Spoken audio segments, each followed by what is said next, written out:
1,00,000 మంది శివభక్తులతో కలిసి మహారుద్రాక్ష పూజలో పాల్గొనండి. వెంటనే కాల్ చేసి మీ పేరును నమోదు చేసుకోండి.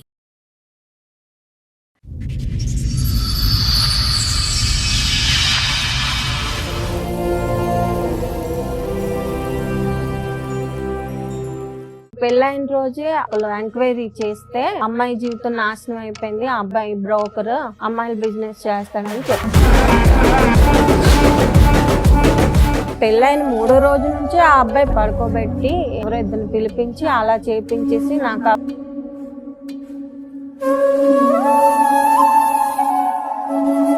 అత్త వాళ్ళకైతే చెప్పాలి. చెప్పాను మేడం. ఏమంది ఆవిడ? ఇప్పుడే కదమ్మా డబ్బులు సంపాదించుకోవాలని అన్నది. అదేం చిన్న విషయం కాదు నాన్న. మాక్సిమం క్రైమ్ లో హైయెస్ట్ క్రైమ్ నువ్వు చెప్తున్నది. ఇలా ఎందుకు కొట్టాడు? వర్క్ కి వెళ్ళలేదని సార్. ఇంతనా? కస్టమర్ల దగ్గరికి వెళ్ళడం స్టార్ట్ చేసావా నువ్వు? వెళ్ళండి మేడం.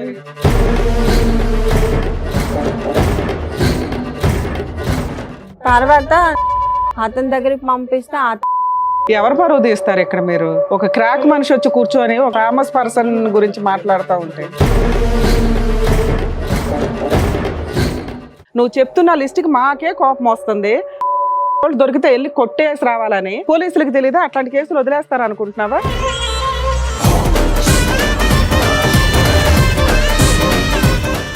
అమ్మాయి ఫేస్ రివీల్ చేయమన్నా కూడా మేము రివీల్ చేయాలి. ఎందుకంటే వాళ్ళు ఉన్నారు పెద్ద పెద్ద పేర్లు, ఒక్క ఎవిడెన్స్ లేదు.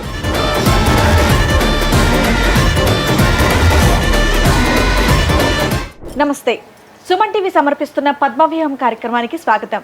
మరి ఈ కార్యక్రమంలో మనతో పాటు ఉన్నారు ప్రముఖ హైకోర్టు అడ్వకేట్ రమ్యాకుల గారు. నమస్తే మేడం. నమస్తే అండి. ప్రముఖ సైకియాట్రిస్ట్ డాక్టర్ కళ్యాణ్ చక్రవర్తి గారు. నమస్తే సార్. సార్, మేడం గారు ఆవిడ సమస్య చెప్పుకోవడానికి ఇక్కడి వరకు వచ్చారు. ఆవిడ సమస్య ఏంటో అడిగి తెలుసుకుందాం. నమస్తే అండి. నమస్తే మేడం. చెప్పండమ్మా, ఏంటి మీ సమస్య? ఇక్కడి వరకు దేనికి వచ్చారు? అయితే నాకు ముందు మ్యారేజ్ అయిపోయింది, హస్బెండ్ చనిపోయారు మేడం. ఎలా చనిపోయారు? Train accident sir. అది మాది పల్లెటూరు బాగా. యాక్సిడెంట్ సూసైడ్ అమ్మా? ఆహా లేదు, యాక్సిడెంట్. ఎలా అయింది యాక్సిడెంట్? ట్రాక్ దాటుతుండగా ట్రైన్ వచ్చి గుద్దేసింది. అదే ఊర్లో ఉన్న మనిషి ట్రైన్ ఎప్పుడు వస్తుందో కూడా గమనించకుండా దాటాడు, గుద్దింది. రైట్, చెప్పండి. అలా చనిపోయిన తర్వాత బాబుని పట్టుకొని నేను పుట్టింటికి వచ్చాను. పుట్టింటికి వచ్చిన తర్వాత మా అక్క వాళ్ళు వైజాగ్ లో ఉంటారన్నమాట. కొన్ని సంవత్సరాలు పుట్టింట్లో ఉండి తర్వాత మా అక్కల ఇంటికి వెళ్ళి నేను ఖాళీగా ఎందుకు ఉండడం, ఏదో ఒక వర్క్ చేసుకుందాం అని చెప్పి వైజాగ్ వస్తే మా అక్క పని చూసింది మేడం. అందులో 3,000కి జాయిన్ అయ్యాను. జాయిన్ అయిన తర్వాత అలా ఇలా బాబుకి బాగోపోవడం అట్లా మొక్కుకున్న తర్వాత విజయవాడకు వచ్చాను. మొక్కు తీర్చుకున్నాను, రిటర్న్ ట్రైన్ ఎక్కేసాను. ట్రైన్ ఎక్కినప్పుడు ఈయన నాకు పరిచయం అయ్యాను. పరిచయం అయిన తర్వాత ఆ నైట్ అలా అయిపోయింది. తెల్లవారు లెగిసి అతను ఆపోజిట్ సీట్ లో కూర్చున్నారనమాట. కూర్చుంటే మేడం నా ఫోన్ కనిపించట్లేదు, ఒకసారి ఈ నంబర్ నుంచి రింగ్ ఇస్తారా అని అడిగారు. సరే అని చెప్పి నంబర్ నుంచి రింగ్ ఇచ్చాను. ఫోన్ అతని బ్యాగ్ లోనే ఉంది. సరే నా స్టేషన్ వచ్చేసింది, నేను దిగిపోయాను, అతను వెళ్ళిపోయారు. అతను ఎక్కడోడు? అతనిది విజయవాడే సార్. వైజాగ్ మ్యారేజ్ కి వచ్చాడు, పెళ్లికి వచ్చాడు. ఓకే, అతని దారి అతను వెళ్ళిపోయాడు, నువ్వు గాజువాకి వెళ్ళిపోయావు. నేను నా దారి నేను వెళ్ళిపోయాను, అతని దారి అతను వెళ్ళిపోయారు. ఒక 3 months తర్వాత ఫోన్ చేశారు. ఎవరంటే నేనండి పవన్ అంటే, నాకు తెలియదండి రాంగ్ నంబర్ అని చెప్పి కాల్ కట్ చేసి. గుర్తుపట్టలేదు మీరు? గుర్తుపట్టలేదు. ఒక 6 నెలలు 7 నెలలు పోయిన తర్వాత నాకు కాల్ చేసి, మేడం ఆ రోజు మీరు విజయవాడలో ట్రైన్ ఎక్కారు కదా, నేను పరిచయం అయ్యాను కదా మేడం ఆ అబ్బాయిని నేను అని చెప్పారు. చెప్పిన తర్వాత ఆహా మీరా, చెప్పండి ఏంటి ఫోన్ చేశారంటే, మీరంటే నాకు ఇష్టం, నేను మిమ్మల్ని మ్యారేజ్ చేసుకుంటాను అన్నాడు. చేసుకుంటానంటే నాకు మ్యారేజ్ అయిందండి, ఒక బాబు ఉన్నాడు, మా హస్బెండ్ ఇలా చనిపోయారు, మీకు ఏదైనా మాట్లాడాలనుకుంటే మా అమ్మలతో మాట్లాడండి నేను చెప్తాను. ఇతను వైజాగ్ పెళ్లికి రావటం కాకుండా ఏమైనా పనులు చేస్తా ఉంటాడా? అవన్నీ నాకు తెలియదు అసలు. నేనేమి అతని వయసు కనుక్కున్నారా? వయసు అతనికి 28, 29 అవేం నేను అడగలేదు. కాదండి, మరి ఏం అడగనప్పుడు డైరెక్ట్ గా మా ఇంట్లోకి వచ్చి మాట్లాడండి మీరు ఎలా అంటారు? అట్లీస్ట్ ఆయన ఏం చేస్తారు, ఆయనకు పెళ్ళయిందా లేదా, వాళ్ళ ఇంట్లో వాళ్ళు ఏంటి, ఇవన్నీ తెలుసుకుంటారు కదా మినిమం ఇంటికి వచ్చి మాట్లాడమని చెప్పే ముందు. ఇవి నేనేమి అడగలేదు మేడం. అందరూ లవ్ అంటారు కదా మేడం, ఇతను డైరెక్ట్ గా పెళ్లి మ్యాటర్ ఎత్తారు అనేసి జెన్యున్ గా ఉన్నారు అనుకొని పెళ్లి చేసుకున్నామని అనుకున్నాను. సరే అయితే మీరు మా అమ్మలతో మాట్లాడండి, ఓకే చెప్పాక వాళ్ళు ఓకే అంటే నేను ఒప్పుకుంటానండి అంటే ఈయన వైజాగ్ వచ్చి మా అమ్మలతో మాట్లాడటం అనేది జరిగింది. మా అమ్మలు ఒప్పుకోలేదు. ఎందుకు? వాళ్ళన్నా కనుక్కున్నారా అతను ఏం చేస్తాడని?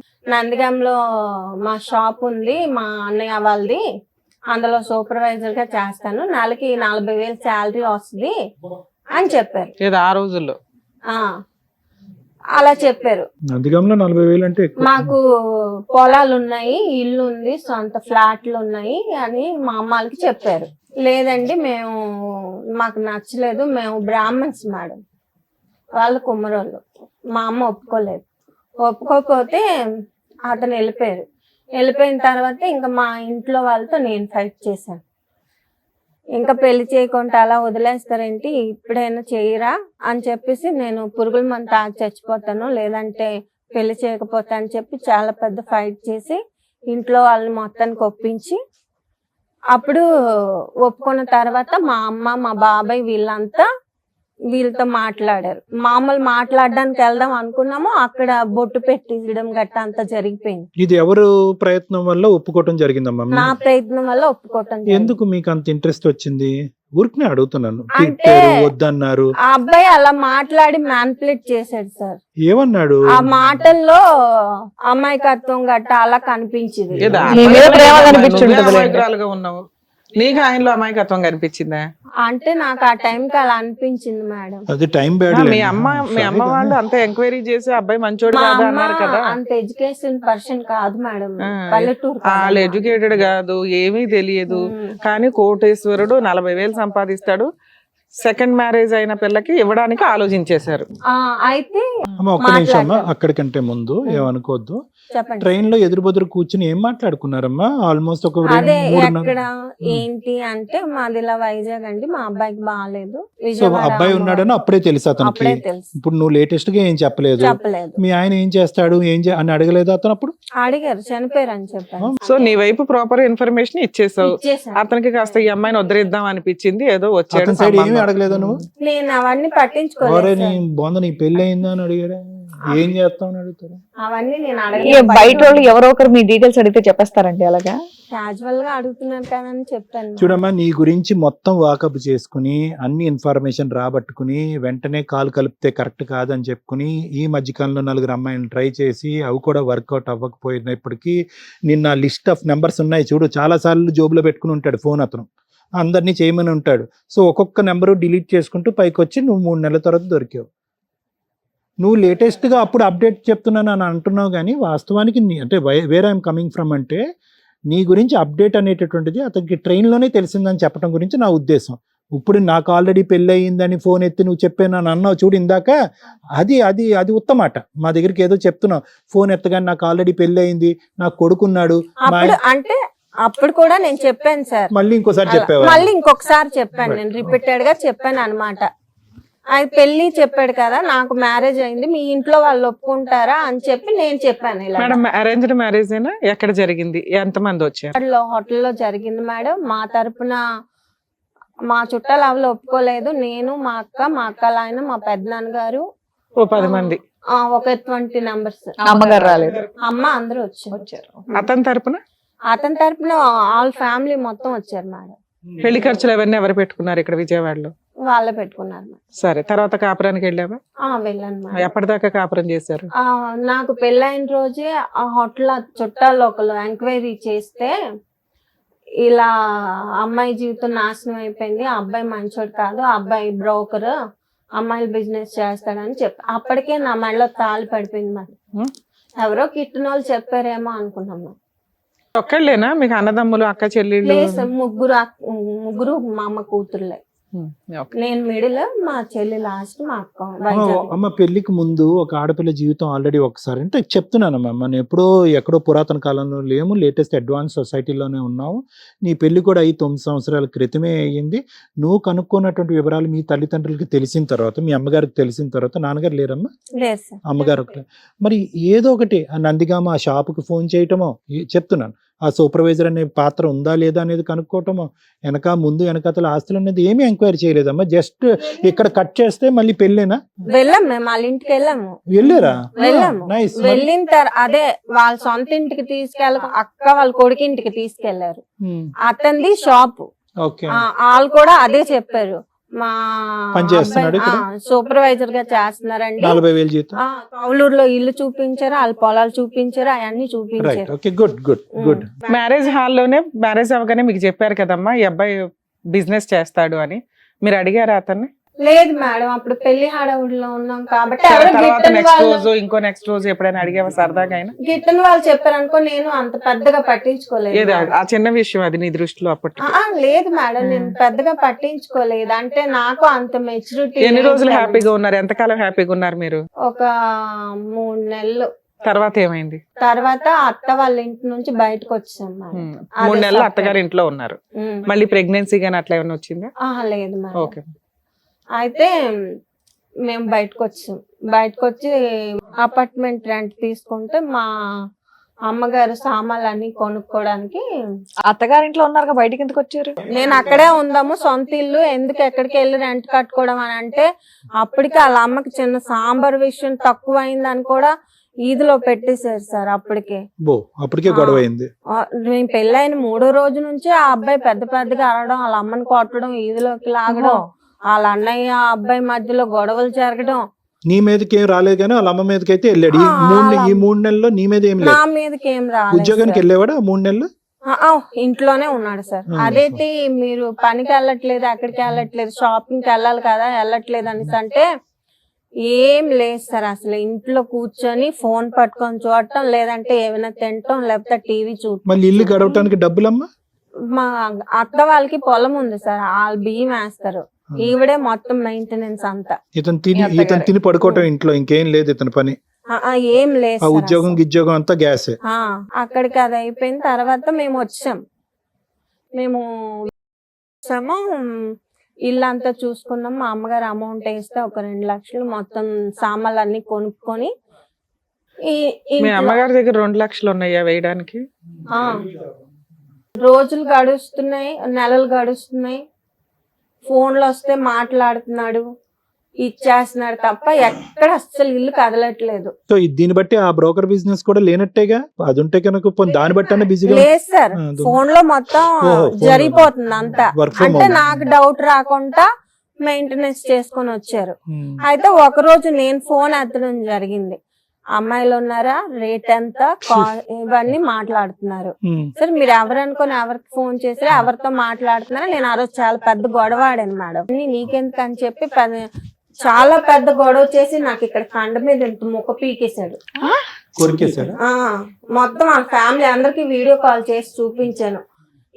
అయితే కండ పీకేశాడు. మీ అబ్బాయి ఏదో తప్పు చేస్తున్నాడండి అని చెప్పేసి. మా అమ్మాయిలకి చేస్తే పెళ్ళి 6 నెలలు కాలేదు, ఏంటి గొడవలు అని చెప్పేసి తిట్టారు. అసలు మ్యాటర్ నేను మా అమ్మల దాకా చెప్పలేదు సార్. మామూలుగా ఇలా గొడవ అయిందమ్మా, ఇలా మొక్క పీకేశాడు అని చెప్పాను. అయితే కుక్క అమ్మా? లేదు సార్, అసలు స్నానం చేయడు, బ్రష్ చేయడు, అసలు నీట్నెస్ అనేది లేదు.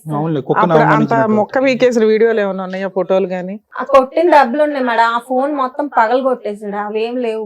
అందరికి వీడియో కాల్ చేస్తే అందరూ ఏమన్నారు? తిట్టారు, ఈ అబ్బాయిని తిట్టారు. అయితే ఇదంతా అయిపోయిన తర్వాత మేడం, ఇప్పుడు మీతో పాటు మీ అబ్బాయి కూడా ఉంటాడా? లేదు సార్, ముందే వాళ్ళ ఫ్యామిలీకి చెప్పాం మేము, మా అబ్బాయి మా అమ్మగారు దత్తత చేసుకున్నారు, మా అబ్బాయి బాధ్యత మీకు లేదు, మా అబ్బాయిని మేమే చూసుకుంటాము అని ముందే చెప్పారు. దత్తత చేసుకున్నారమ్మా? అడాప్ట్ చేసుకున్నారా ఆఫీషియల్ గా?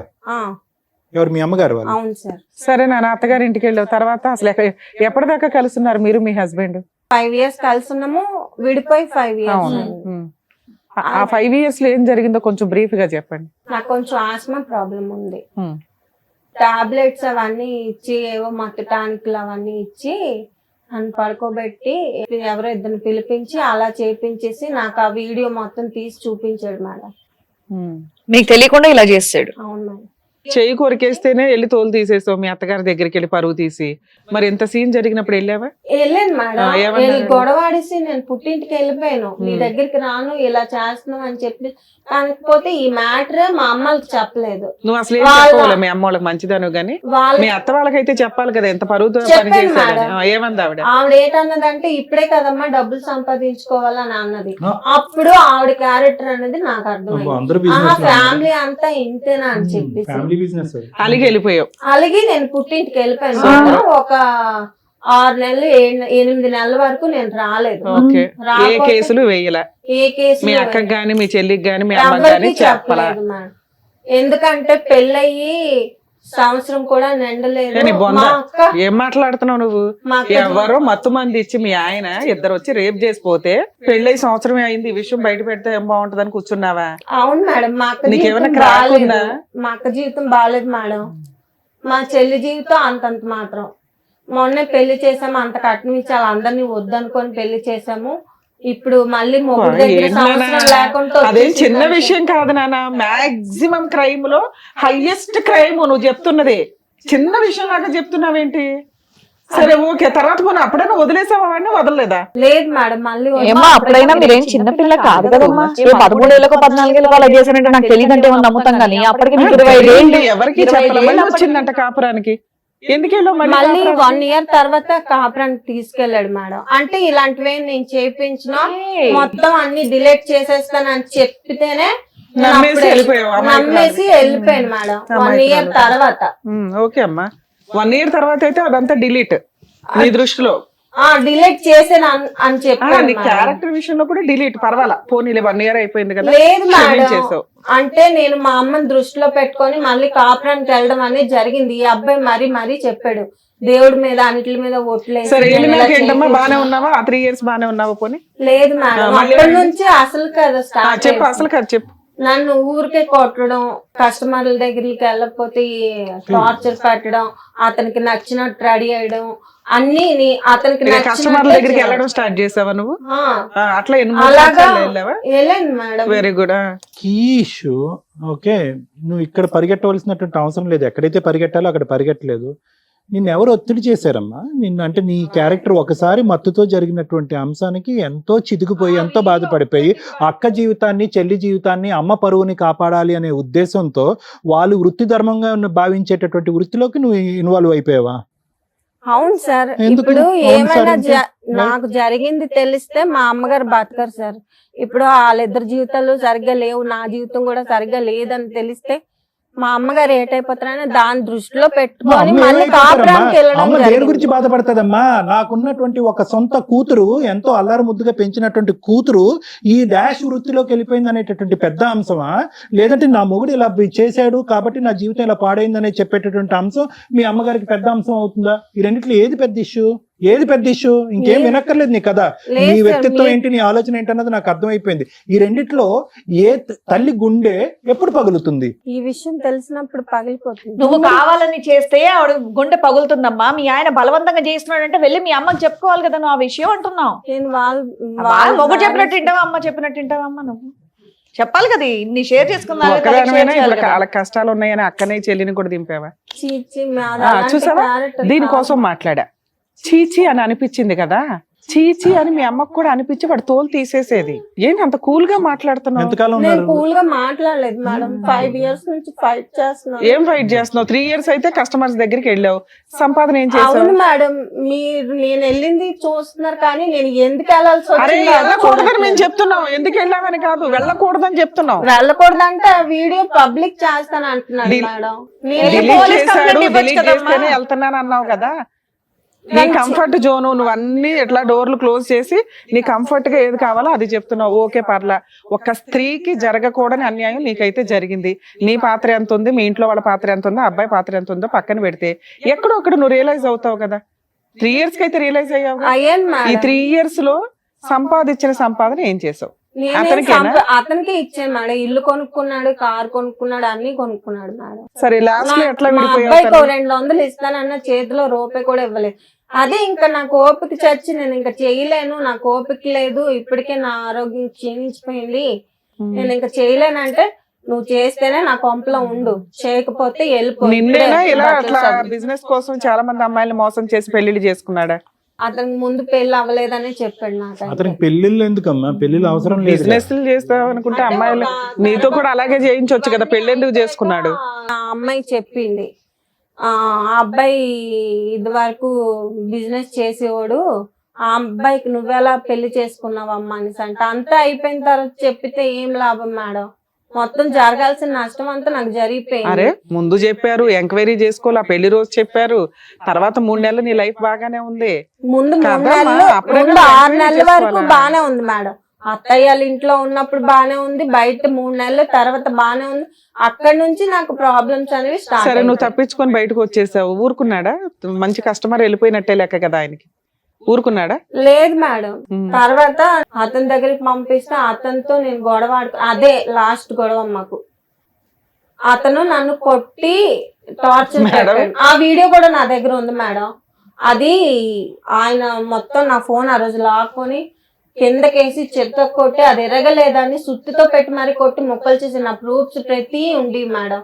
ఇప్పుడు లేవు. ఇప్పుడు ఏ ప్రూఫ్స్ కూడా అతని నీతో మీద పాటు ఎదురు ఇంకెవరన్నా వస్తున్నాయి. వచ్చారా? లేదు మేడం. నువ్వు మా ఒక్కదానివే తమ్ముడు వచ్చావా? వచ్చాడు. ఒక్క నిమిషం సొంత అమ్మా, తమ్ముడా? మళ్ళీ చెప్తున్నా. అంటే నా చిన్నప్పటి నుంచి ఎదురు ఒక్క నిమిషం. పడుతున్నాం మేడం. మీ పేరు ఎవరు పరువు తీస్తారు ఇక్కడ? మీరు ఒక క్రాక్ మనిషి వచ్చి కూర్చొని ఒక No, we are not famous picking up- person no, no, no, గురించి no, we are not మాట్లాడుతూ picking up ఉంటే. any names. I'm just asking for the list of people that she's involved.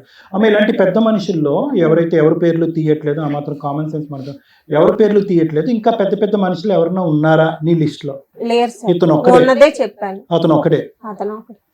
So ఇవన్నీ కూడా నీకు ఎక్కడా కూడా ఏ ప్రయాణం కూడా మొత్తం ఎన్ని సంవత్సరాలు అయితే నువ్వు ఫైట్ చేసావు, ఇష్టం లేక అయిష్టతోనే వెళ్ళావు, అతను అయిష్టం. బలవంతంతో వెళ్ళావు. మీ అమ్మగారికి ఈ మాట చెప్తే కనుక అమ్మ మనసు పాడైపోద్దని చెప్పి వెళ్ళావు. ఎక్కడా కూడా ఆ డబ్బులు నీకు రావటం కానీ నువ్వు వాడుకోవటం కానీ చేయలేదు. ఏమీ జరగలేదు మేడం. నాన్న ఈ 5 years లో ఏం చేశారు మీరు? కేసులు ఏమన్నా వేసారా వేశాను కోర్టులో? మేడం. ఏమేం కేసులు వేసారు? పోలీస్ స్టేషన్ కి వెళ్ళి ఇలా బిజినెస్ చేపిస్తున్నాడు అని చెప్పేసి నన్ను కొట్టిన దెబ్బలతోనే ఆ రోజు నేను పోలీస్ స్టేషన్ కి వెళ్ళాను. పోలీస్ స్టేషన్ కి వెళ్తే ఫోన్ తీసుకొని మొత్తం చూస్తే దొరికాడు. ఓకే. దొరికిన తర్వాత ఎవరు మీ హస్బెండ్ వాళ్ళ? మా హస్బెండ్ వీళ్ళంతా దొరికేశారు. ఓకే. పోలీస్ స్టేషన్ కి వెళ్ళాక 4 దెబ్బలు కొట్టి ఆ అమ్మాయిని ఇలా చేస్తావా తప్పు కదా అని చెప్పేసి 4 కొట్టి తర్వాత కౌన్సిలింగ్ పంపించారు. కలిసి ఉంచడానికి కౌన్సిలింగ్. సార్ మేడం నేను కలిసి ఉండే ప్రసక్తి లేదు మేడం, నా జీవితం నాశనం చేస్తాడు, నా జీవితం అన్యాయం అయిపోయింది. నాన్న నువ్వు ఎంతమంది లిస్ట్ చెప్పినాక కూడా వాళ్ళు కౌన్సిలింగ్ కలిపి ఉంచాలని అతను రెడ్ హ్యాండెడ్ గా దొరికిన తర్వాత కూడా కౌన్సిలింగ్ అన్నారు మేడం. ఇక్కడ ఏం జరిగింది మేడం? నాకు నాన్న ఇప్పుడు మీరు అన్నారు కదా మేడం నేను క్రాక్ అని. నేను క్రాక్ కాదు మేడం. నేను క్రాక్ అని నేను అనలేదమ్మా. నీకు క్రాక్ ఇలా ఎందుకు మాట్లాడుతున్నావు? సేమ్ నేను ఇక్కడ ఇప్పుడు నాకు జరిగింది. నిన్ను క్రాక్ అని డిసైడ్ చేయడానికి నేనెవరు వెళ్ళలేదు కదా. నా బాధ నేను ఇక్కడ జరిగింది నాకు తెలుసు, అవతల వాళ్ళకి ఎవరికి తెలుసు సార్. నేను ఎందుకు చేయాల్సి వచ్చింది అవతల వాళ్ళంటే ఎవరమ్మా? బయట వాళ్ళకి తెలియక సార్.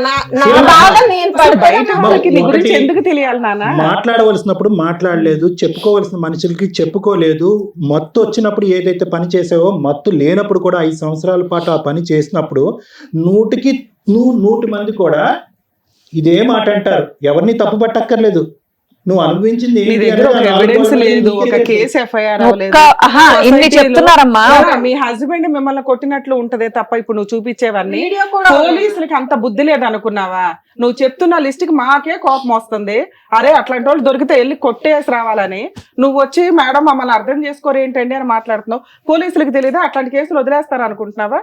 నువ్వు లిస్ట్ చూపిస్తే ఖచ్చితంగా వాళ్ళని అరెస్ట్ చేస్తారు. మీ ఆయనతో కలిసి ఉంచాలని ఏ పోలీసులు అనుకోరు. అదే నీకు జరిగింది domestic violence. Wife and husband తగదా అన్నట్లు ట్రీట్ చేశారు వాళ్ళు. సరే ఒక అడ్వకేట్ ని పెట్టుకుని వీటి మీద సీరియస్ గా ఫైట్ చేశారా? చేశాను మేడం. ఆవిడ కూడా అతని తరపు మాట్లాడింది. ఇలా ఎందుకు కొట్టాడు?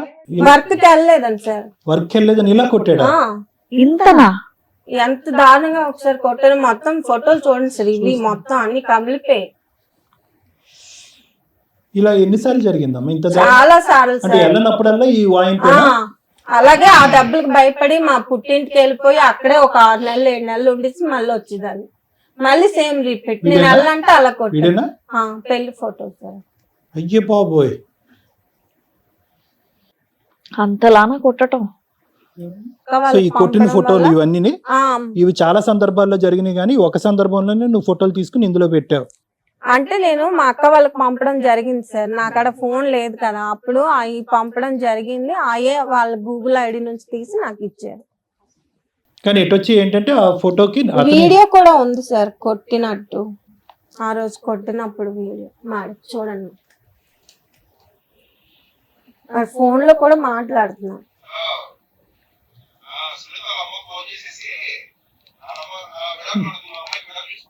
విడాకులు అడుగుతుంది అని ఎవరో అంటున్నాడు ఏంటి? ఆ అదే సార్, ఇలా వెళ్ళలేదని చెప్పి నన్ను కొట్టాడు. నీతో పాటు ఎవరో వచ్చారు, వాళ్ళు ఎవరు? మా తమ్ముడు సార్. ఏం చెప్పాలనుకుంటా? ఫస్ట్ పెళ్ళైంది, బాబు పుట్టాడు, ఇలా సమస్య జరిగింది, మళ్ళీ పెళ్ళైందని తెలిసింది సార్. Right. తెలిసిన తర్వాత అక్క అక్కడికి వెళ్ళిన తర్వాత అక్కడ ఉండి వచ్చింది. Hmm. వచ్చిన తర్వాత ఇలానే బాధపడుతుంటే అక్క సూసైడ్ చేసుకోవడానికి అటెంప్ట్ చేసింది. చేసిన తర్వాత వాళ్ళ అబ్బాయి మాకు చెప్పాడు, ఇలా ఇలా అమ్మ సూసైడ్ చేసుకుందంటే ఎందువల్ల ఏంటంటే అప్పుడు మొత్తం అన్ని అడిగితే చెప్పింది ఇలా అని. సరే అక్క ఏం చేద్దాం అంటే నేను అక్కడ గాజు వర్క్ సార్ మాది. మీది గాజువేకేనా? అంటే ఎప్పుడు 5 years బ్యాక్ మీకు ఇవన్నీ తెలిసినాయి? నాకు అంటే వాళ్ళ అబ్బాయి ఇతను ఎప్పుడైతే సూసైడ్ చేసుకున్నా అదే ఎప్పుడు సుమారు ఎప్పుడు అది? ఎప్పుడు జరిగింది? అది ఒక 1 year అలా అవుతుంది. అంతే 1 year బ్యాక్ వీళ్ళ స్టోరీ మీకు తెలిసింది. తెలిసింది. తెలిసిన తర్వాత అబ్బాయి ఇలా చెప్తే మేము వెళ్ళిన తర్వాత జరిగింది, ఇలా సూసైడ్ ఎందుకు చేసుకున్నాం అక్క ఏటక్క అంటే అప్పటికి విడిపోయి 4 years అవుతుంది కదా, మర్చిపోయి ఉంటది. అప్పుడు ఎందుకు చేసుకుంది సూసైడ్ ఐటమ్? అంటే అతని కోసం తిరిగి ఒక్క నిమిషం తమ్ముడు, ఒక 2 నిమిషాలు ఆగండి. సూసైడ్ ఎప్పుడు చేసుకున్నావు? అటెంప్ట్ ఎప్పుడు చేశారు? 1 year అవుతుంది సార్. 2 సార్లు చేశాను సూసైడ్ అటెంప్ట్. ఎందుకు ఇప్పుడు ఈ మధ్యకాలంలో ఎందుకు చేస్తున్నారు? 5 సంవత్సరాల నుంచి పోలీస్ స్టేషన్లు ఏంటి, దిశ కేసులు ఏంటి, మహిళా మండలి తిరిగి ఏంటి, అలసిపోయావు ఇంకా నాకు ఎక్కడ న్యాయం జరగలేదు అనిపించి నేను సూసైడ్ అటెంప్ట్ కదమ్మా. చేశాను. ఏం న్యాయం, ఏం కేసులు, ఏంటి గొడవ? ఇప్పుడు అదే సార్, ఇప్పుడు ఏదైనా సరే 498 కడతాను అంటున్నారు, ఈ కేసు కట్టను అంటున్నారు. మీకు ఏం కావాలి ఇప్పుడు? ఆయన నుంచి ఏం కావాలి? ఏం ఎక్స్పెక్ట్ చేస్తున్నారు?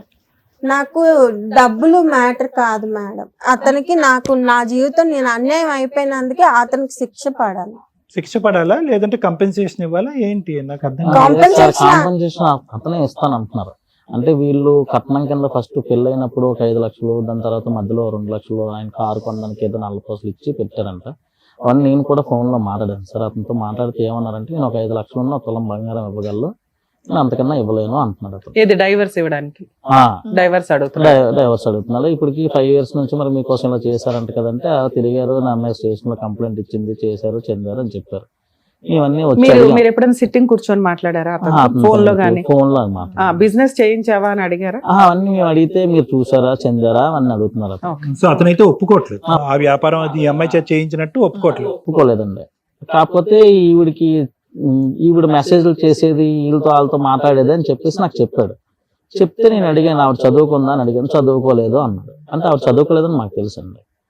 ఆవిడ చదువుకోకుండా ఆవిడ ఎలా మెసేజ్లు చేస్తుందని అడిగాను. ఆయన ఏంచి అది కాదు ఇది కాదు అంటే అప్పటికి మాకు ఇవి చెప్పింది ఇలా ఇలా బేసికలీ ఏంటంటే ఈ అమ్మాయి మీద అతనికి అనుమానం అనేది ఒకటి ఉంది. లేదు సార్, మరి మెసేజ్లు అంటే తనే మెసేజ్లు చేయిస్తూ ఉంటాడు అనమాట. ఇప్పుడు మీరు ఉన్నారు సార్, ఎగ్జాంపుల్ మీ నంబర్ తన దగ్గర ఉంటుంది, తనే ట్రాప్ చేయిస్తాడు అనమాట. ఫోన్ చేయించి మాట్లాడించడం చేయడం ఇంట్లో మొత్తం అన్నిటి కోసం అలా చేయించేవాడు ఇదేదని చెప్పేసి చెప్పిందా. ఓకే నీకు ఇంత జరిగినప్పుడు ఎందుకమ్మా, మనకు ఎవరికైనా ఒక్కరికైనా చెప్పాలి కదంటే చెప్తే ఇలా ఉంది, నాకు ఆ వీడియోతో బ్లాక్ మెయిల్ చేస్తున్నాడు 1-10 సార్లు. ఏరుకోరి మరి సరే నేను చేసుకుంటాను పట్టుబట్టి చేసుకున్నాను. చేసుకున్న తర్వాత ఇలా జరిగితే మళ్ళీ నాకు ఇబ్బందే కదా, నేను ఇంక అందుకే ఉండిపోయాను. మాకు అప్పుడు ఇలా జరిగిన తర్వాత తెలిసిన తర్వాత నేను అడిగితే అప్పుడు నేను మొన్న రీసెంట్ గా ఒక 4 months అలా అవుతుంది మేడం, నేను మాట్లాడాను ఫోన్ లో.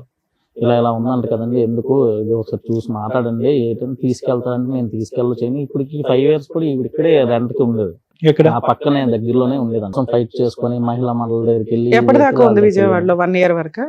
1 year వరకు మేడం. మొన్న 4 years విజయవాడలో. మరి ఇందాక అడిగితే 5 years నుంచి వాళ్ళ అక్క దగ్గర ఉంటున్నాను, ఆవిడ పోషిస్తున్నారు. 1 year నుంచి 4 years వదిలేసి నువ్వు విజయవాడలో ఇండివిడువల్ గా ఉన్నావు. 5 years ఎలా ఉన్నావు? డబ్బులు ఎక్కడే? మా అమ్మ వాళ్ళు వేసారు మేడం. అమ్మ పోషించేదమ్మా ఇంతకాలం. ఇప్పటికి మీరు కూడా ఒక్కరే ఉన్నారా? అవును మీరు మేడం. ఒక్కరే అక్కడ ఎందుకు ఉన్నారు మరి? అది అమ్మ వాళ్ళ దగ్గర వెళ్ళాల్సింది కదా. అమ్మ కేసుల గురించా? అమ్మ వాళ్ళకి అన్ని తెలిసిపోతాయి అని చెప్పేసి నాకు భయం వేసి మీ ఆయనతో ఉన్నట్టే తెలుసా మీ అమ్మ వాళ్ళకి? లేదు మేడం, వదిలేసాను. నువ్వు మా ఇంటికి రాకు, మొగుడిని వదిలేసి వస్తే నా ఇంటికి ఎందుకు వస్తావు, నువ్వు ఎక్కడైతే కానీ చచ్చిపో, డబ్బులు పంపిస్తుంది మా మీ అమ్మ. ఇంటికి రాక అని చెప్పింది మేడం. సో విడిగా ఉండటానికి నీ మట్టుకు నువ్వు ఉండటానికి ఇంటికైతే అడుగు పెట్టద్దు, ఇక్కడ పరువు పోద్దు కాబట్టి అక్కడ పోషణ నిమిత్తం డబ్బులు పంపిస్తున్నావు. డబ్బులు పంపించి బాబుని తన దగ్గర పెట్టుకుంది, అంతే కదమ్మా? బాబు వస్తూ ఉండేవాడు అంతా, వెళ్తూ చూస్తూ వస్తూ ఉండేవాడు. ఒక సడన్ గా బాబు ఉంటున్నప్పుడే తిని ఇలా చేసింది. చేసిన తర్వాత మాకు అప్పుడు ఆ బాబు చెప్పాడు, ఇలా ఇలా ఉందని, ఇలా జరిగింది అంటే అప్పుడే అలా కాళ్ళు అందరూ వెళ్ళి తీసుకొని వచ్చారు. వచ్చిన తర్వాత అక్కడ నుంచి ఇల్లు ఖాళీ చేసిన తర్వాత అసలు ఏం జరిగింది ఏంటంటే ఎవరికి చెప్పట్లేదు. చెప్పమ్మా పర్వాలేదు, నేను మరి మీ తమ్ముడు మీ అబ్బాయి బాబులు అంటున్నా కదా, నాకు చెప్పక్క పర్వాలేదు అంటే అప్పుడు ఇలా ఉంది తమ్ముడు, నేను ఎవరికి ఏం చేయలేకపోతున్నాము, ఏం చెప్పాలో కూడా తెలియట్లేదు మాకని. అప్పుడు నేను 4 రోజుల 4 నెలల క్రితం మాట్లాడితే తను చెప్తున్నాడు, నేనైతే ఒక 5 లక్షలు ఇస్తాను, ఒక తులం బంగారం ఇస్తాను, నాకు ఇచ్చారు ఓకే, నాకు అక్కడ లేవు, ఇప్పుడు ఏం చేయమంటారు, నేను ఎంత అయితే ఇవ్వగలను, లేకపోతే లేదు. నేను కాంపోజిషన్ అయితే అడగట్లేదు, నాకు డబ్బులు వద్దు, మరి ఏం నాకు ఇలా కావాలి జరిగినందుకు వాడికి తగ్గ శిక్ష పడాలా శిక్ష అంటున్నాడు. ఈ స్టేజ్ మీదకి ఎవరు తీసుకొచ్చారు అమ్మాయిని? తను నేనే తనే మొత్తం మాట్లాడి వచ్చిందా? చూసి, ఇక్కడ ఎవరు వాళ్ళని శిక్షిస్తారు అనుకుంటున్నారు? ఇప్పుడు మీ వీడియోస్ అన్ని చూస్తూ ఉంటే అందరికి తెలుసు కదా నాకు న్యాయం జరుగుతుంది అనే కదా. ఏ న్యాయం సార్? పోలీసుల దగ్గరికి వెళ్ళింది, అడ్వకేట్ల దగ్గరికి వెళ్ళింది, వాళ్ళు చెయ్యని న్యాయం ఈ స్టేజ్ మీద రమ్య గారు అయితే చెయ్యరు కదా. శిక్ష అంటే ఏం శిక్ష పడాలి అంటే నాకు తెలియక అడుగుతున్నాను, సారీ. నువ్వు పడినటువంటి వేదన బాధ మామూలుది కాదు. ఒక పక్క నుంచి అమ్మకి చెప్పుకోలేక భర్త ఇలాంటోడు అని చెప్పి నరకం, నువ్వు అనిపించింది నరకం, అది నాకు అర్థం అవుతుంది. ఆ పోరాటం గురించి ఈ పుట్టింటికి వెళ్ళలేక అత్తింటి దగ్గరే, అదే మీ ఆయన ఇంటి పక్కనే ఒక ఇల్లు తీసుకుని ఆ అమ్మకి ఇప్పటికీ కూడా నేను ఇక్కడే ఉండిపోతానమ్మా, నేను గెలవాలని, నార్మల్ టార్చర్ కాదమ్మా, it's very heavy hearted. But what can we do? ఏంటి శిక్ష అంటే ఏంటి? ఈ పాటికి నువ్వు చాలా పోలీస్ స్టేషన్లు, చాలా అందరి మాటలు అన్ని విన్నావు కదా, ఏ విధంగా శిక్ష పడుతుంది ఇలాంటి వాళ్ళకి? ఏంటి శిక్ష? 498 కేసు పెడతానంటున్నారు మేడం. ఒక్క నిమిషం తమ్ముడు. 498 కేసు పెడితే నాకు న్యాయం ఎక్కడ అవును, దానికి జరుగుతుంది? ఇలా మించిన ఇల్లు శిక్ష, అలా వచ్చేస్తారు కదా దానికి మించిన మేడం. శిక్ష ఏంటి? ఆడిని నరికేసే శిక్ష ఏంటి? ఆడిని నరికేసే శిక్ష ఏమైనా ఉందా? ఇలా చేసినందుకు దానికి తగ్గ వేరే సెక్షన్లు ఉంటాయి కదా అని See, the అడుగుతుంది thing కూడా. is, ఒకటే, నీ బాధ, ఆవేదన, నీ కోపము, నువ్వు ఎంత రగిలిపోతున్నావు, ఎన్ని సంవత్సరాలు బట్టి రగిలిపోతున్నావు. ఎందుకంటే ఇలాంటి అంశాల గురించి బహుశా ఒక స్త్రీ ఎక్కడో చోట విసిగి వేసారిపోయి ఈ అమ్మాయి వాడు కల్మకాడు పోతాడని చెప్పి వదిలేస్తాడు. కానీ నువ్వేంటంటే ఈ పెళ్లి గురించి అన్నీ వదులుకున్నావు, పరువు వదులుకున్నావు, ఒక ఆడపిల్లకు ముఖ్యమైనటువంటి ఆ అంశాన్ని వదులుకున్నావు, తల్లి ప్రేమ నుంచి దూరం అయ్యావు, కొడుకు నుంచి దూరం అయ్యావు, అన్నిటినీ త్యాగం చేసుకుని కేవలం ఒక మనిషితో, ఒక ట్రైన్లో తూతూ మంత్రంగా కనిపించినటువంటి ఒక మనిషితో జీవనం కొనసాగించాలని చెప్పి మొదలుపెట్టిన నువ్వు మొదటి నుంచి అదంతా మోసమే. ఏది పెళ్ళి పందిరిలోనే వీడు కరెక్ట్ కాదు జాగ్రత్త అమ్మా అని చెప్పినటువంటిది నీది. అప్పటి వరకు నువ్వు విన్న కథ అంతా కూడా రివర్స్ అయిపోయి అలాంటి వ్యక్తితో నువ్వు జీవితాంతం ఎలా కొనసాగాలి అనే అనుమానంతో, క్వశ్చన్ మార్క్తో ముందుకెళ్తూ ఉంటే కనుక ఏదైతే కనుక నువ్వు భయపడ్డావో ఆ భయం నిజమైపోయింది. ఓకే, కానీ ఇక్కడ ఉన్న విచిత్రం ఏంటంటే కనుక మేము కూడా రేర్గా, నేను ఓకే మేడం వాళ్ళ సంగతి నాకు తెలియదు, నేను కూడా ఇటువంటి రేరెస్ట్ ఆఫ్ రేర్ సిచ్యువేషన్ నేను చూడలేదమ్మా. నీ వైపు అసలు వేలెత్తి చూపెట్టే ధైర్యం ఎవరికీ ఉండకూడదు, చూపెట్టకూడదు కూడా. ఎందుకంటే కనుక నువ్వు ఎందుకు ఇక్కడ పని లేక కూర్చున్నావా? డబ్బుల గురించి కూర్చున్నావా? ఎంత ఇస్తాడు మా ఆయన? 3 కాదు 4 ఇవ్వాలి, 4 కాదు 5 కావాలి, 5 కావాలి, 10 గురించి బేరాల గురించి కాదుగా. నీ మనసులో రగిలిపోతున్న ఆవేదన, వేదన ఏదైతే ఉందో, సపోర్ట్ సిస్టమ్ లేనటువంటి ఒక ఆడపిల్ల ఇక్కడ వచ్చి కూర్చుంది. చాలా ఈజీగా ఇప్పుడు మనం అనొచ్చు, ఓకే ఎస్, వెనక ముందు చూసుకోకుండా వాడెవడు, వాడి కెరీర్ ఏంటి, వాడు ఏంటి అనేది కనుక్కోకుండా ఎలాగమ్మా అంత గుడ్డిగా వెళ్ళిపోయి ఎలా పెళ్లి చేసుకో అని చెప్పి రెట్రోస్పెక్ట్గా మనం అడగవలసినటువంటి. ఇందాక నుంచి నేను చూస్తుంటే నాకు బాధ జాలే వస్తుంది. అరే ఎందుకు కొద్దిగా కనుక్కుని ఉంటే కనుక జీవితం ఇంకొద్దిగా బాగుండేదేమో అనేటటువంటి ఆలోచన కూడా వస్తుంది. దానికి మించి అసలు కోపం రావట్లే. ఇన్ఫ్యాక్ట్ నువ్వు ఎందుకు ఇంత కోపపడుతున్నావు అనేది అర్థమైంది. ఎందుకంటే ఇలాంటిది ఒకసారి మత్తిచ్చి ఇలా చేయగానే వాడు పీకి ప్యాకెట్ ఆడి ఉండేవారు. అమ్మకి చెప్పో, లేదంటే ఇలాంటి పెద్ద మనుషులు ఇలాంటి కుర్రోళ్ళని తీసుకొచ్చి దబదబా అని కొట్టుండేవారు. కానీ నువ్వేం చేసావంటే కనుక అమ్మ పరువు పోకూడదు, అక్క జీవితం నాశనం అవ్వకూడదు, చెల్లి జీవితం నాశనం అవ్వకూడదు, కాబట్టి ఏదో విధంగా ఈ రోజు కాకపోతే రేపైనా మొగుడు అనేవాడు మారుతాడు కదా, దయదలుస్తాడు కదా, అలవాట్లు మార్చుకుంటాడు కదా అనేటటువంటి ఒక్క ఆశతో నువ్వు వెనక్కి వెళ్ళావు. వెనక్కి వెళ్ళిన తర్వాత నీకేం కొత్తగా ప్రపంచం ఏం కనిపించలేదు. వాడు ఏదైతే అన్నాడు, సంతకాలు పెట్టిస్తాను, ఇది మానేస్తాను, అది తీసేస్తాను అంది, అదంతా గ్యాస్ అని నీకు ముందే తెలుసు. వెనక్కి వెళ్ళావు. వెనక్కి వెళ్ళిన తర్వాత ఏం మారింది? ఏం మారలేదు. నేను ఎందుకు ఆశ్చర్యపడుతున్నాను, ఇలాంటి కేసు నేను చూడలేదని అంటున్నానంటే కనుక సెకండ్ టైం ఎప్పుడైతే కనుక నీ జీవితంలో అన్యాయం జరిగి, ఇది బలవంతంగా కాదు, ఇది నీ వృత్తి ధర్మం, నువ్వు బయటకు వెళ్తే కనుక నిన్ను కొడతాను, చంపుతాను, నరుకుతాను అని చెప్పి నిన్ను ఒక ఉచ్చులో పెడుతున్నాడు చూడు, అప్పుడు గాల్లోకి ఎగిరి తన్ని పారిపోయినటువంటి 99 మంది ఆడవాళ్ళని చూశాను. కానీ ఇలా పారిపోలేకుండా అదే కుంపట్లో దహనమైపోతూ, అమ్మ పరువు తీయకూడదు, అమ్మని బాధ పెట్టకూడదు, చెల్లిని అక్కని బాధ పెట్టకూడదు, కొడుకు ముందు తలదించుకునే పరిస్థితి ఉండకూడదు, నాకంటూ కూడా ఒక పెళ్లి జరిగితే కనుక అది కూడా తెలిసి తెలియక ఆ పెళ్లి జరిగితే కనుక రెండో పెళ్లిలోంచి నేను పారిపోవటం కరెక్ట్ కాదు అని చెప్పి అక్కడే పడున్నావు చూడు, అది నేను ఎక్కడ చూడనటువంటి ఒక అంశం. నువ్వు ఇప్పుడు వరకు చెప్పినవన్నీ వాస్తవాలు అయితే కనుక, వాస్తవాలనే అనుకుంటున్నాను, నీ కళ్ళుని స్టడీ చేస్తున్నాను నేను, ఓకే అది పక్కన పెట్టండి. ఎక్కడ తప్పు జరిగిందమ్మా ఏంటి? నాకు నిజంగా అసలు ఫస్ట్ స్టార్టింగ్ చెప్తూనే నాకు మైండ్ బ్లోయింగ్. ఏంటి 2002లోని 2003లోని ఒక రైల్వే ఉద్యోగం చేస్తున్నటువంటి ఒక స్త్రీ, అంటే ఎంతో కొంత చదువుకుంది, ఎంతో కొంత అవగాహన ఉంది, పట్టణ ప్రాంతంలో ఉంది, ఒక 10 సంవత్సరాల పిల్లకి, ఒక 15 సంవత్సరాల కుర్రోడికి పెళ్లి చేయటం ఏంటమ్మా? ఎక్కడ? అప్పట్లో నానమ్మ గారు చనిపోతారు అని చెప్పేసి నా సరే, ముందే వాట్ ఎవర్ ఇట్ ఇస్ అమ్మ, ఏ పరిస్థితుల్లో, ఒక 2 నిమిషాలు నా మాట విని, ఏ పరిస్థితుల్లో అంటే ఎక్కడ నీ మనసు గాడి తప్పింది, ఎక్కడ నీ ఆలోచన వైఖరి గాడి తప్పింది, ఎక్కడ ఈ ఉచ్చులోంచి సరైనటువంటి సమయంలోని సందర్భంలోని ఆలోచనలోంచి బయట పడలేకపోయేవి అనేటటువంటి దాని యొక్క పునాది అక్కడ ఉందని చెప్తున్నాను. ఎవరు ఏ పరిస్థితుల్లో ఏ ఆలోచన వల్ల చేశారనేది నాకు పద. అక్కడ ఏంటి, మనకు టిక్ బాక్స్లో ఒక ఆడపిల్లకి జరగకుంది, ఆల్రెడీ ఒక మ్యారేజ్ జరిగిపోయింది, రెండోది ఒక కొడుకు పుట్టేశాడు, మూడోది ఒక భర్త రైల్వే ట్రాక్ దగ్గర చనిపోయాడు, అయిపోయినాయి, అన్నీ అయిపోయినాయి. ఏవైతే కనుక ఒక మనిషి బహుశా 100 సంవత్సరాల పాటు కూడా చూడనటువంటి ఒక కథ ఏదైతే నీ జీవితంలో ఉండకూడదో, అది 15-14 సంవత్సరాలకి నువ్వు మొత్తం అంతా చూసావని చెప్పడం నా ఉద్దేశం.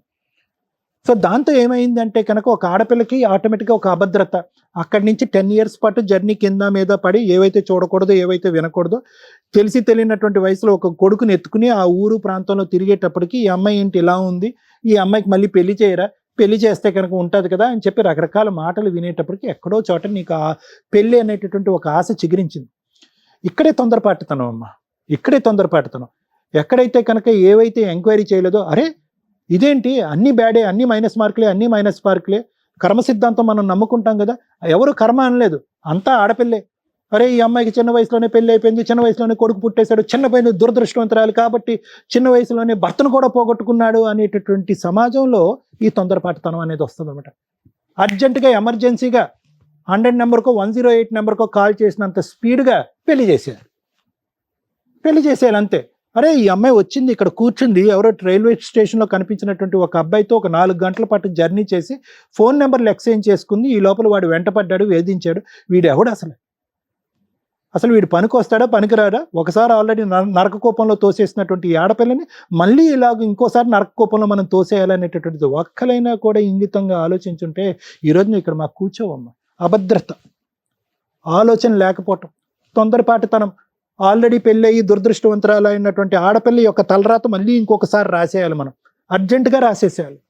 ఆ అమ్మాయికి ఇంకో అవకాశం ఇవ్వకూడదు, ఆలోచించే. సరే నువ్వు నేనే ఒప్పించానండి అని చెప్పి నీ నెత్తిమే భారం వేసుకొని, ఎస్ నీ అభద్రత అలాంటిది, నీకు మాత్రం ఆ మనిషి గురించి ఏం తెలుసు అని చెప్పి నువ్వు బలవంతంగా ఈ తల్లిదండ్రులకి, నీకు ఒకటే లాజిక్, యూజువల్గా ఐ లవ్ యూ అని వస్తాడు కదా ఎవడన్నా, అలా కాకుండా I want to marry you అని వచ్చాడు అనేటటువంటి ఒక్క లాజిక్ పట్టేసుకుని, అబ్బా 100 మంది మగాళ్ళు ఈడే మగాడు రా బాబు అని చెప్పి నువ్వు పెళ్లికన్నీ సై అన్నావు. వీళ్ళేదో పైకి వెళ్ళి అక్కడ ఏదో ఎంక్వైరీలు చేశారు, అందరూ ఒక దొంగల ముఠాను రెడీ చేశాడు, అందరూ దొంగల ముఠా అంతా కూడా ఎస్ అని అన్నారు, అందరూ వాడికి మార్కులు వేశారు, ఆ పొలం నాది, ఆ ఇల్లు నాది అంటే నాదే అనుకున్నారు. ఒక కాగితం లేదు, ఒక పత్రం లేదు, ఒక ఎంక్వైరీ లేదు, గడిదిగుడ్డు లేదు. పెళ్ళినటువంటి మర్నాడు నుంచి వాడి ఇంట్లోంచే వర్క్ ఫ్రమ్ హోమ్. సో ఏదైతే కథ మొదటి నుంచి ఉందమ్మా, ఈ కథ యొక్క పూర్వపరాలు వేర్లు కింద నుంచి ఉన్నాయి. నువ్వు అందులో భగ్నం అయిపోయావు, దహించిపోయావు, కోపం వచ్చింది, అసహ్యం వేచింది, చేదరించుకుంది, కానీ పరువు కాపాడాలి, వెనక్కి వెళ్తే తల్లి స్వీకరించదు కాబట్టి అక్కడ దహనం అయిపోయావు. కాదనట్లే, ఇదంతా జరిగిందమ్మా. నరకం టార్చర్ తప్ప నీ జీవితం ఏం చూడలే. నిజంగా నేను చెప్తున్నా, 10 సంవత్సరాలు అప్పుడు మొదలైనటువంటి నేను నరకం ఇంకా 34 సంవత్సరాలు ఇంకా ఎండ్ అవ్వలే, నెవర్ ఎండింగ్ స్టోరీ. కానీ ఇక్కడ ఎండ్ చేసుకోవాలా లేదా అనేటటువంటిది నీ చేతుల్లో ఉంది.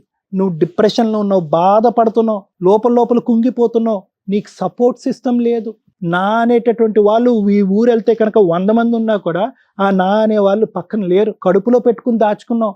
నేను ఇలాంటి వృత్తిని నమ్ముకుని ఇలాంటి బలవంతంగా ఇటువంటి వృత్తిలో ఉన్నాను అని చెప్పి సిగ్గుతో మాట చెప్పుకోలేక, బయటకు చెప్పుకోలేక, ఇప్పుడు నీ కొడుకు అంత అయ్యి ఉంటాడుగా, 21 years ఏంటమ్మా అని ఆడి నోటి అంటే ఎక్కడ మాట వస్తుంది? ఏమే ఇప్పుడు వరకు ఈ మాత్రం చెప్పకుండా అంత చండాల పనులు చేస్తావా డాష్ డాష్ అని అంటారని చెప్పి ఆ మాట భరించలేక కడుపులో దాచిపెట్టుకుని 2 సార్లు సూసైడ్ అటెంప్ట్లు చేసి చావలేక బ్రతకలేక ఆ మహానుభావుడు ఎవడో వస్తే అతను కక్కేవు నువ్వు. లేదంటే ఎప్పుడో చచ్చిపోవాల్సింది, ఎప్పుడో మానసికంగా ఎప్పుడో చచ్చిపోయావు, శరీరం వెళ్ళలేదు అంతే నీది. కానీ ఇప్పటి నుంచి అమ్మా నేను అనేది ఏంటంటే ఎందుకు జరిగింది, ఎలా జరిగింది, ఎవరి వల్ల జరిగింది, ఎప్పుడు జరిగింది అనేటటువంటి మాటలన్నిటికీ నేను చెప్పేసే సమాధానం. ఆడికి దండించాలి అనేటటువంటి ఆలోచనతో నిన్ను ఇంకా జీవితాంతం దండించుకోకమ్మా. నేను ఒక సైకియాట్రిస్ట్ని, ఓకే, నేను పోలీస్ వ్యవహారాలు ఇంకో విధంగా నేను మాట్లాడను. ఏం దండిస్తావు నువ్వు? 5.5-6 సంవత్సరాల పాటు 7 సంవత్సరాల పాటు దండించలేనటువంటి ఒక మనిషి ఈరోజు ఫ్రీ బర్డ్ లాగా ఆకాశంలో ఎగిరే పక్షిలాగా హ్యాపీగా ఆ వృత్తో ఇంకో 10 మంది వృత్తో ఇంకో 100 మంది ఆడవాళ్ళ జీవితాల్లో నాశనం చేసేవాడిని నువ్వేం దండిస్తావు? మేమేం దండిస్తాం? ఇక్కడ ఇన్ఫాక్ట్ ఏంటంటే కనుక నీ పుండి మీద నువ్వే ఇంకా ఇలా పచ్చికారం వేసుకుంటున్నావు. ఎందుకు? అయిపోయినటువంటి జీవితం అయిపోయింది. ఒకసారి వాళ్ళు తప్పు చేశారు, తర్వాత నువ్వు తప్పు చేసావు, ఇంకోసారి దేవుడు తప్పు చేశాడు. ఎవరు ఏమన్నా తప్పు చేయండి. ఇదేంటి ఫలితం లేనటువంటి జీవితం, గమ్యం లేనటువంటి జీవితం? ఎటుపోతుంది నీ జీవితం? కక్ష సాధింపా? వాడిని శిక్షించాలా? ఎవరు శిక్షించాలి? నువ్వు చేస్తావా? పోలీసులు చేస్తారా? ఏ లా కింద, ఏ సెక్షన్ కింద? అండ్ ఊరేసేయాలా? నరకటానికి ఏం సెక్షన్ పెట్టాలి, చంపడానికి ఏం సెక్షన్ పెట్టాలి వాడిని? I don't think so it is practically possible అమ్మా. ఇంతకంటే స్ట్రైట్ ఫార్వర్డ్ ఉన్న కేసెస్కే శిక్ష పడట్లే రకరకాల కారణాల వల్ల. ఆడు తప్పించుకుని తిరిగేటటువంటి బ్యాచ్. నువ్వు ఏం కేసులు పెట్టావు, ఏ దారిని వెళ్ళావు అవైతే నాకు తెలియదు, కానీ ఇక్కడి నుంచి అయినా జీవితాన్ని వాడి కర్మకాడిని వదిలేసాయి. వాడు ఏమన్నా ఇస్తే తీసుకో, నా మాట వినమ్మా. నువ్వు బ్రతకాలి, నీ కొడుకు బ్రతకాలి. జీవితాంతం అమ్మా దాసోహం అని చెప్పి మీ అమ్మకి అడుక్కునేటటువంటి పొజిషన్లో నువ్వు లేవు. ఎక్కడో చాట నీకంటూ ఒక జీవితం ఉంది, నీకంటూ ఒక వ్యక్తిత్వం ఉంది. అట్లీస్ట్ ఇప్పటికైనా అది బ్రతకమని చెప్తున్నాను. ఈ పగలు, ప్రతీకారాలు, శిక్షించటాలు, వాడికి శిక్ష పట్టాలి, ఇవన్నీ వేస్ట్, ఇవన్నీ వర్కౌట్ అవ్వో. కాదు సార్, నాది నా బాధ. అమ్మ బాధ అయినా దేన్నైనా, ఆడపిల్లకి అన్యాయం తప్ప న్యాయం జరగదు సార్. ప్రూఫ్ అమ్మ ఆడపిల్లల్ని అందులోకి తోసింది ఎవరు, వెళ్ళింది ఎవరు? ఒక 10 సంవత్సరాల ఆడపిల్లకి పెళ్లి చేసింది ఎవరు? ఆడొచ్చి చెప్పాడు ఆ 10 సంవత్సరాలప్పుడు నిన్ను పెళ్లి చేసుకోమని. ఎందుకమ్మా ఈ మాటలన్నీ? ఎక్కడ వర్కౌట్ అవుతుంది ఇవి? These are not going to work. These are helpless situation. మనం వెళ్ళాం నడుచుకుంటూ అందులోకి, ఆ కుంపట్లోకి. నేను ఒకటే చెప్తున్నానమ్మా, బలవంతంగా వాట్ ఎవర్ ఇట్ ఈస్, బయటికి పారిపోవటానికి 1,00,000 అవకాశాలు ఉన్నాయి తల్లి నీకు. అదేమి జైలు కాదు, అదేమి అండమాన్ నికోబార్లో ఉండేటటువంటి ఒక మారుమూల ప్రాంతంలో ఉండేటటువంటి ఒక జైలు కాదు. పట్టపగలు అడిబొడ్డున జరిగింది ఇది.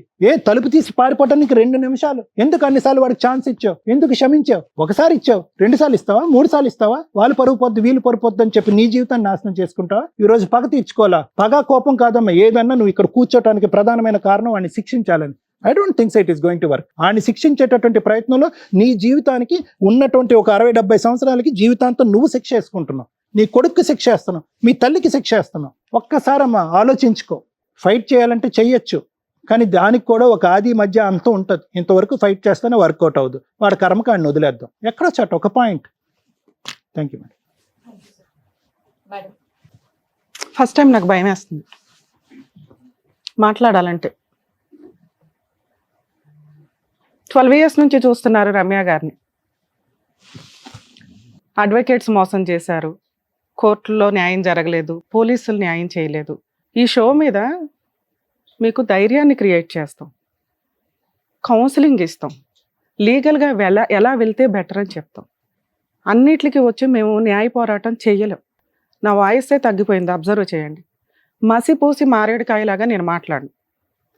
ఇక్కడికి వచ్చిన వాళ్ళందరికీ ఓదార్పు యాత్ర కొన్ని సందర్భాల్లోనే ఇస్తాను తప్ప, కొన్ని డేంజర్ కేసులు అని అనిపించినప్పుడు ఎంత మాట్లాడాలో అంతే మాట్లాడితే నాకు బెటర్.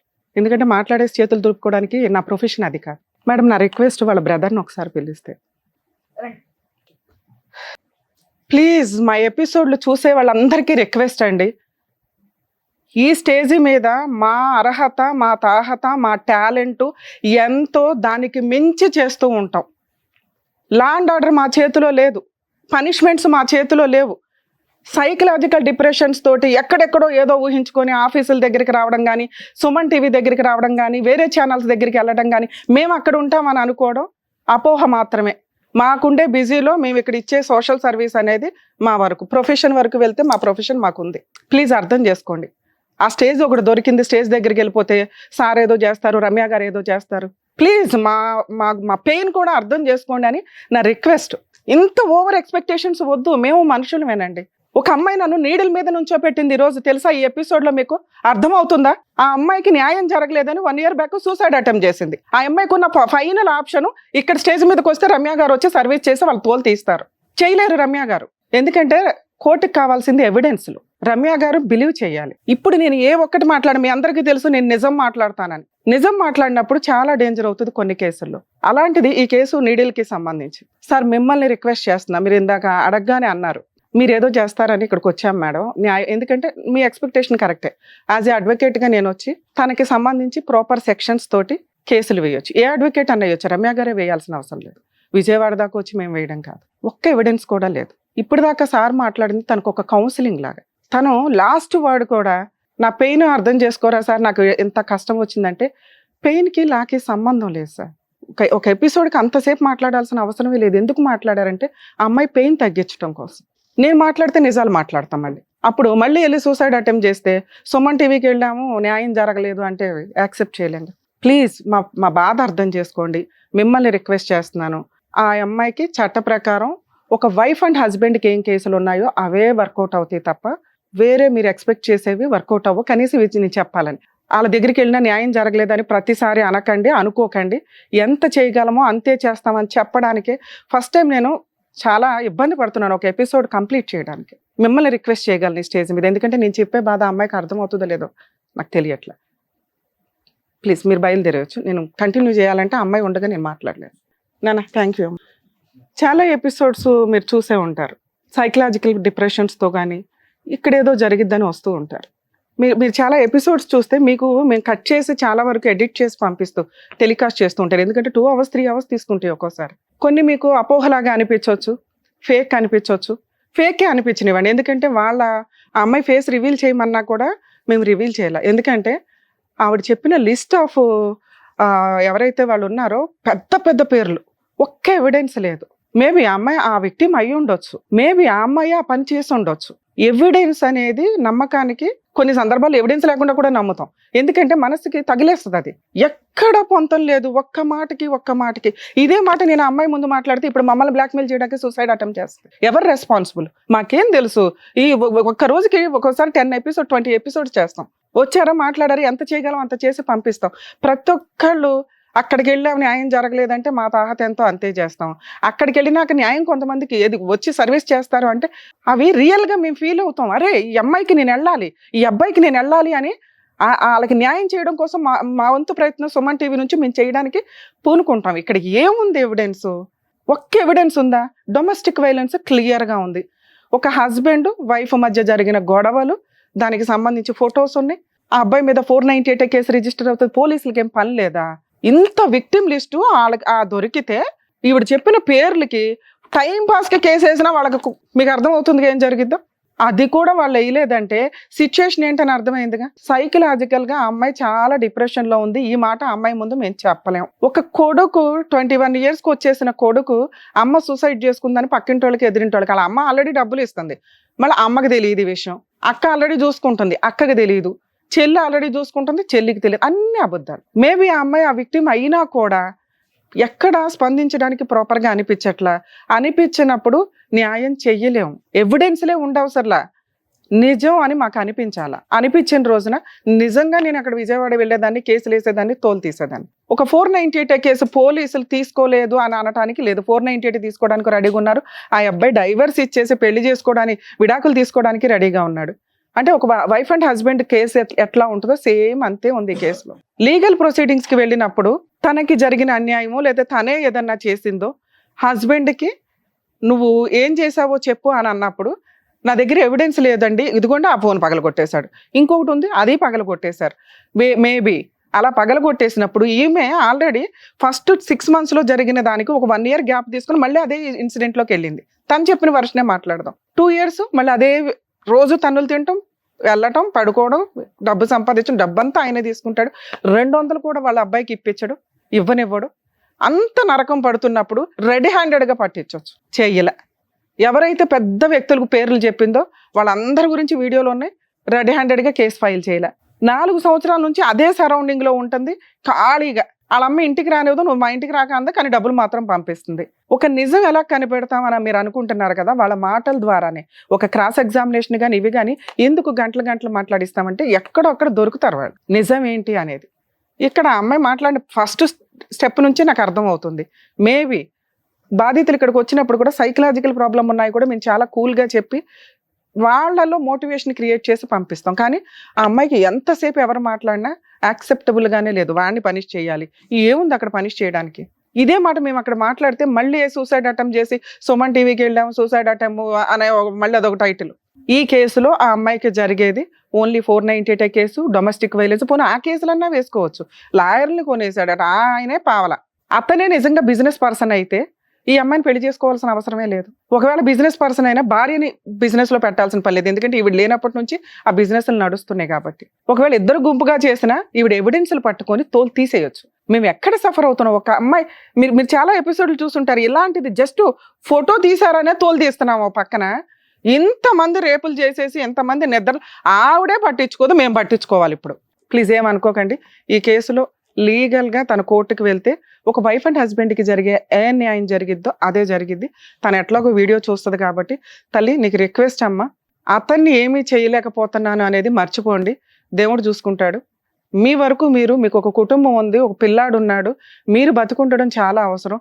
టైం పాస్కి మీరు సూసైడ్ అటెంప్ట్స్ చేసుకుంటూ కూర్చుంటే కుదరదు. ఈ రోజున చూస్తున్నాం, రీసెంట్గా ఒక ఆమె పాపం బట్టలు ఇప్పేసుకొని వెళ్ళిపోయి సూసైడ్ అటెంప్ట్ చేసేసుకొని. ఎంత వర్క్ స్ట్రెస్, లేకపోతే ఏంటి, మాట్లాడుకోవడానికి మనుషులు దొరకట్లేదా మీకు? సూసైడ్ టెండెన్సీ వస్తుంటే ఖచ్చితంగా ఎవరో ఒకరితో మీరు షేర్ చేసుకోండి, మాట్లాడండి, సైకియాట్రిస్ట్ని కలవండి, కౌన్సిలింగ్లు తీసుకోండి. ఎందుకు జీవితాలను నాశనం చేసుకోవడం? అంత స్ట్రెస్ ఎందుకు పెట్టేసుకుంటున్నారు? ఇంతే ఇట్లాగా. పిల్లాడు లేదు, అమ్మ లేదు, ఎవ్వరు లేదు, అమ్మాయికి చచ్చిపోవడం కావాలంతే, లేదా అణురేసేయడం. ప్లీజ్ బతుకుండండి. మరో కథతో మళ్ళీ కలుద్దాం.